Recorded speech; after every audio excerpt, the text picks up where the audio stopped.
कैसे हो यार? पिछले लेक्चर में क्या बताया था आपको मैंने? हाइड एसिड कौन से, हाइड बेस कौन से, उसमें बताया इलेक्ट्रॉन विन्यास होना चाहिए। ग्रुप ए वाला एक बताया था, ग्रुप बी के लिए इलेक्ट्रॉन विन्यास का मान कम है, ईएन के आधार पर हमने उसकी तुलना करनी थी। अब देखिए दोस्तों, हम आगे बात करते हैं इस यूनिट में hard acid, hard base and soft acid, soft base वाले में किसकी बात करते हैं? हम देखते हैं स्ट्रेंथ, इसकी स्ट्रेंथ यानी हार्डनेस और सॉफ्टनेस की स्ट्रेंथ किस प्रकार ज्ञात की जाए। देखिएगा यहाँ पर किस प्रकार ज्ञात की जाए। पहले देखिए दोस्तों, इसमें दो प्रयोग आएंगे दोस्तों, acid base strength, hardness and softness. इसके लिए दो प्रयोग किए गए, उसमें अलग अलग थ्योरीज आएगी। पहले इनके लिए दो सिम्बायोसिस पहले दोस्तों, दूसरा पहली थ्योरी है दोस्तों एसिड बेस कोफिशिएंट फॉर्मेशन, यानी कोफिशिएंट यानी जो इनका कोफिशिएंट होगा उसके आधार पर हम बता सकते हैं कि एसिड इसकी हार्डनेस कितनी है और सॉफ्टनेस कौन सी, सॉफ्टनेस ज्यादा कौन सी कम है, और कौन सा यौगिक में लेस प्रदर्शित करेगा और कौन सा आपका सॉफ्टनेस प्रदर्शित करेगा। दूसरा देखिए दोस्तों, दूसरे में क्या है, सिम्बायोसिस वाली स्थिति।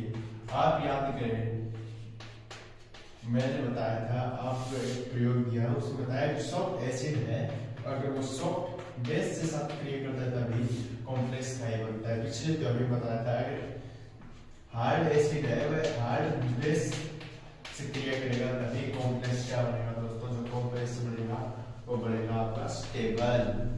ये बताया था पियर्सन नामक वैज्ञानिक ने इसके बारे में बताया, और इसकी थ्योरी को लगभग इसकी थ्योरी को ही अंत में सबसे सही माना गया। अब देखिए दोस्तों कोफिशिएंट फॉर्मेशन, अब देखिए दोस्तों कोफिशिएंट फॉर्मेशन किस प्रकार होगा दोस्तों। देखिए मैंने क्या किया, मैंने एक समीकरण कौन सी ली, मर्क्यूरिक विनाइल लिया मैंने, CH3 methyl mercuric vinyl, CH3H+B methyl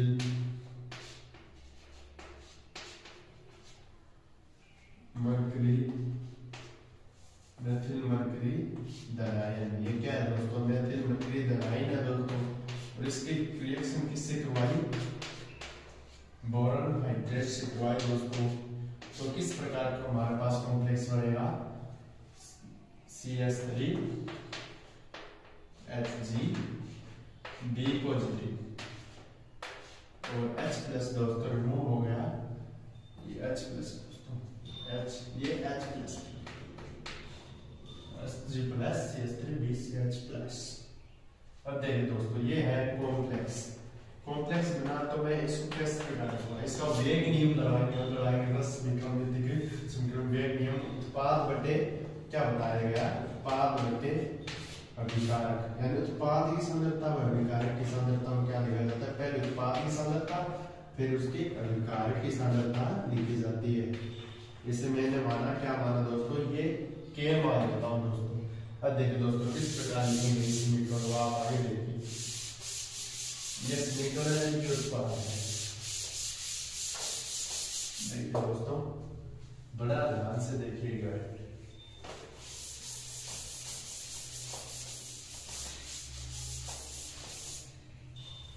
इस प्रकार लिखा गया, उत्पाद बटे अभिकारक लिख सकता हूं मैं। उत्पाद क्या बना था हमारे पास, CH3 Hg पॉजिटिव और H नेगेटिव बाहर निकल गया, और ये है उत्पाद, प्रोडक्ट ऊपर लिख दिया मैंने। ये इसको मैंने माना केवल ये अपने, ये है दोस्तों कोफिशिएंट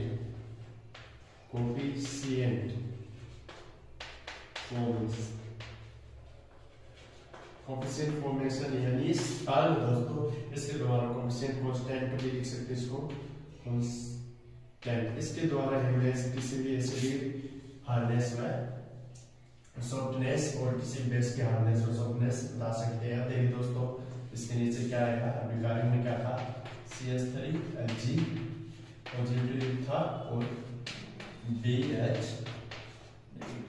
अब देखिए दोस्तों ये समीकरण नंबर बन गई हमारे पास, एक नंबर समीकरण बन किया है Ka का मान, ये है Ka का मान। दूसरी समीकरण में क्या देखेंगे दोस्तों, ये बी एच वाला था, बी एच में इसको बी एच को किस प्रकार लिख सकता हूँ, बी एच को लिख सकता हूँ बी और H, H B plus H negative में टूटेगा दोस्तों, बी प्लस एच नेगेटिव में टूटेगा तो इसको भी ये के ए लिख सकता हूँ। उसके बाद इसको के ए से प्रदर्शित कोएफिशिएंट लिखता हूँ, पहले कैसे प्रदर्शित किया था, अब ये बी और ये एच उत्पाद होते हैं विकार एच नेगेटिव और ये क्या है दोस्तों बी एच को कंबाइंड रूप से लिख दिया। ये है दोस्तों समीकरण नंबर 2। अब देखिए समीकरण नंबर 3 किससे बनानी है, इससे बनानी है। कुछ कट रहा है दोस्तों, देखिए दोस्तों एच नेगेटिव निकल जाएगा तो आपस में आप हमारे पास कौन सी समीकरण बचेगी, ये समीकरण लिखनी है, ये 2 नंबर समीकरण आ गई दोस्तों। अब देखिए आप 3 नंबर समीकरण, 3 नंबर समीकरण को किस प्रकार लिखेंगे दोस्तों, 3 नंबर समीकरण के ए की भी आ गई, के बी की भी आ गई और फल मैं के एस जिसे शो कर रहा हूँ, फल है के एस से क्या लिखूंगा दोस्तों, और समीकरण देखें पहले दोस्तों के ए वाली कौन सी थी, CH3 मर्क्यूरी बनाया था, बी इसके साथ CO2 हो गया था और इसके अंदर क्या था H और यहाँ था CH3 था, Hg था और BH नेगेटिव था।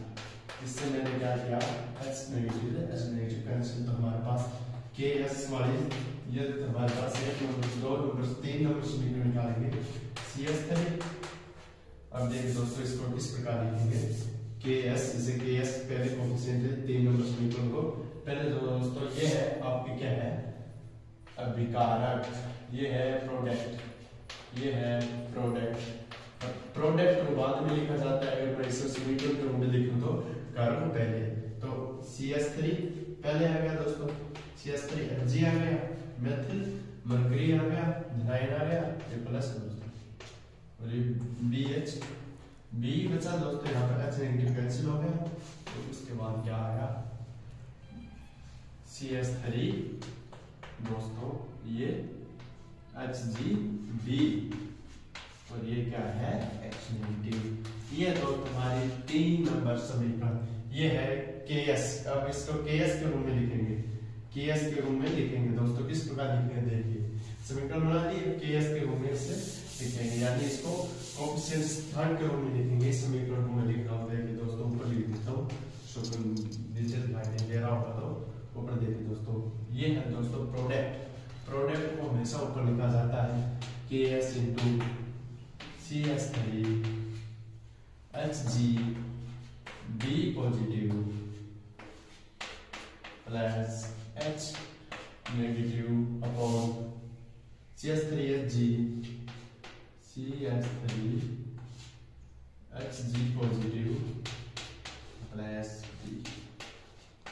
अब देखिए दोस्तों ये बन गया हमारे पास, ये बनने के बाद हमारे पास कितने नंबर समीकरण बनी है, 3 नंबर समीकरण बनी है दोस्तों, 3 नंबर समीकरण 1 व 2 3 से। अब हमें क्या करना है दोस्तों, इसको गुना करना है दोस्तों, के ए का मान किसके बराबर होगा दोस्तों, देख लीजिए जो हम इससे गुणा करेंगे के ए इंटू के एस, इन दोनों समीकरण के मान को आप गुणा करिए इंटू करिए, के ए का मान किसके बराबर करना है, के इंटू के एस का, बी एच वाला था दोस्तों, के ए का मान बी एच वाला था, बी एच बी प्लस और बी और एच नेगेटिव टूटा, ये थी दोस्तों एक समीकरण हमारी 2 नंबर। 3 नंबर समीकरण कौन सी निकल के आई, उसमें एच पॉजिटिव, 3 नंबर समीकरण ये भी दोस्तों, इसके बराबर ये मान रखना है। तो इस प्रकार से देखिए दोस्तों, के का मान रखेंगे के ए इंटू के एस, यानी ये इनका मान बराबर आ जाएगा दोस्तों, किस प्रकार आ जाएगा, के एस का मान आप लिख दीजिए CH3B पॉजिटिव H नेगेटिव, इसके नीचे फॉर्म में लिखा CH3 Hg पॉजिटिव और B नेगेटिव और इसके बराबर में इंटू में लिखा मैंने BH पॉजिटिव, ये B है, ये H नेगेटिव है पॉजिटिव और ये BH है। इसमें देखिए दोस्तों ये K के इक्वल है, ये K का मान है, ये K S का मान है। इसमें देखिए कौन कौन से कैंसिल स्टेप हो रहे हैं, B देखिए B से B कैंसिल, तो हमारे पास जो स्टेप बनेगा ये CH3B और BH इधर मुड़ा CH3 HgH+, ये आपको कुछ कुछ समीकरण नंबर लगेगी दोस्तों, एक नंबर समीकरण थे, उसी प्रकार से ये समीकरण निकल के सामने आएगी। तो इनका मान किन के बराबर होगा, k के बराबर होगा। इसलिए मैंने क्या लिखा, प्रूव क्या किया है, k का मान ks के बराबर होगा दोस्तों। कोफिशिएंट कांस्टेंट इनके माध्यम से बताया जाएगी। तो हम लास्ट में क्या लिखेंगे दोस्तों, इनका लॉग ले तो minus log k equal to log ka plus log ks, इसका मान बराबर आएगा।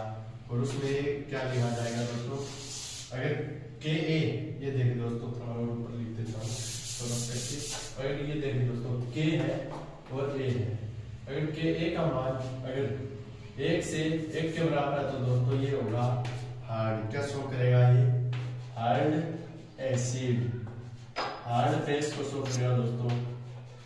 अब देखिए दोस्तों, ये k है और ये a है, इसका मान अगर k 1 से कम होगा तो इसका मान शो करेगा हार्ड सॉफ्ट बेस को दोस्तों, सॉफ्ट बेस को इसका मान शो करेगा। ये दोस्तों इसके लिए इंपॉर्टेंट है। इससे हमें क्या प्रूफ हो गया कि कोई भी यौगिक की हार्डनेस और सॉफ्टनेस होती है वो उसके कोएफिशिएंट नियतांक पर निर्भर करती है। इसके बाद दूसरा आता है सिम्बायोसिस, वो देखेंगे दोस्तों। अब देखिए सिम्बायोसिस,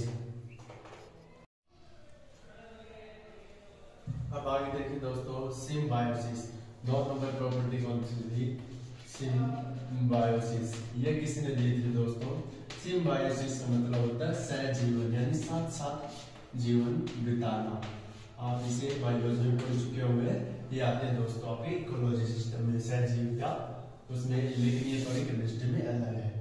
अब देखिए दोस्तों, सहजीवन ये दिया था जॉर्जिनसन ने, ये जॉर्जिनसन ने दिया था दोस्तों। जॉर्जिनसन ने क्या बताया कि मान लीजिए मेरे पास, आपके पास क्या है, BF3 है, ये किस प्रकार है, हार्ड एसिड है। किस प्रकार हार्ड एसिड है कि BF3 फ्लोरीन की EN ज्यादा है, अगर जिसकी EN ज्यादा होगी तो वह हार्ड होगा और जिसकी कम होगी ये है BS3। तो इसकी क्या है दोस्तों, ये सॉफ्ट बेस, ये है सॉफ्ट एसिड। तो इसकी एसिड कैसे है, क्योंकि ये S3 इसकी EN कम, फ्लोरीन की ज्यादा है, कार्बन छोटा है और कार्बन थोड़ा बड़ा है। अब देखो दोस्तों, इससे क्या कंपाउंड बनेगा, BF4, ये BF4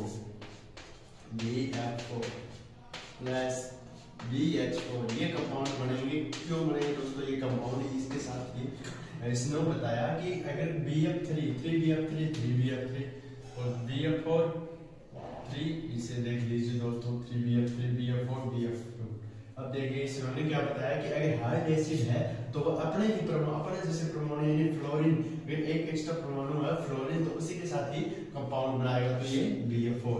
इसी प्रकार सॉफ्ट एसिड में अगर BF3 में देखिए हाइड्रोजन है तो उसी प्रकार ये H4 के साथ ही कंपाउंड बनाएगा। कहने का क्या अर्थ है, कहने का ये अर्थ है कि किसी यौगिक की हार्डनेस व सॉफ्टनेस होती है किसी यौगिक की, तो वो किस प्रकार निर्धारित की जाती है किसी यौगिक की, वह उसके दूसरा, पहला था आपके स्ट्रेंथ के द्वारा, कोएफिशिएंट के द्वारा, दूसरा क्या है उसकी यौगिक स्ट्रेंथ के जितने प्रतिस्थापित समूह जुड़े हो, प्रतिस्थापित समूह की संख्या के आधार पर, ये प्रतिस्थापित समूह जुड़ा है, ये फ्लोरीन है, इसी प्रतिस्थापित संख्या के आधार पर कितनी स्थिति चेंज होगी उसके आधार पर इसे निर्धारित किया जा सकता है। और दूसरा क्या कह सकते हैं कि मान लीजिए हार्ड एसिड और सॉफ्ट एसिड ये दोनों है, क्योंकि ये आप इसे प्रीवियस के नियम के अनुसार अगर हार्ड एसिड तो सॉफ्ट एसिड होना चाहिए तो कॉम्प्लेक्स टाइप बनेगा, तो इसमें कॉम्प्लेक्स स्टेबल है। और इसने बताया कि ये फ्लोरीन परमाणु है तो अपने ही फ्लोरीन परमाणु के साथ इसका कंपाउंड बनेगा, और ये अगर ये हाइड्रोजन परमाणु तो इसका हाइड्रोजन के साथ ये अपना क्या करेगा दोस्तों,